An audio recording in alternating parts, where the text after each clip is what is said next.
வணக்கம். வில்லம்பு செய்திகள்.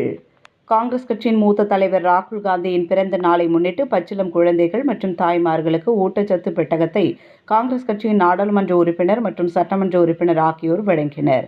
காங்கிரஸ் கட்சியின் மூத்த தலைவர் ராகுல் காந்தியின் பிறந்த தினம் இந்தியா முழுவதும் காங்கிரஸ் கட்சி தொண்டர்களால் இன்று கொண்டாடப்பட்டு வருகிறது.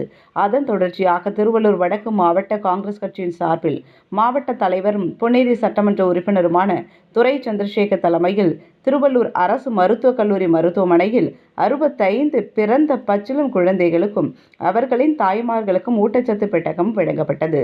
திருவள்ளூர் நாடாளுமன்ற உறுப்பினர் சசிகாந்த் செந்தில் சிறப்பு அழைப்பாளராக கலந்து கொண்டு பச்சிளம் குழந்தைகள் மற்றும் தாய்மார்களுக்கு ஊட்டச்சத்து பெட்டகம் வழங்கியதுடன் ராகுல் காந்தியின் பிறந்த தினத்தை முன்னிட்டு இரத்த தானம் வழங்கும் நிகழ்வையும் தொடங்கி வைத்தார்.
உடனுக்குடன் செய்திகளை தெரிந்து கொள்ள வில்லம்பு சேனலை சப்ஸ்கிரைப் செய்யவும்.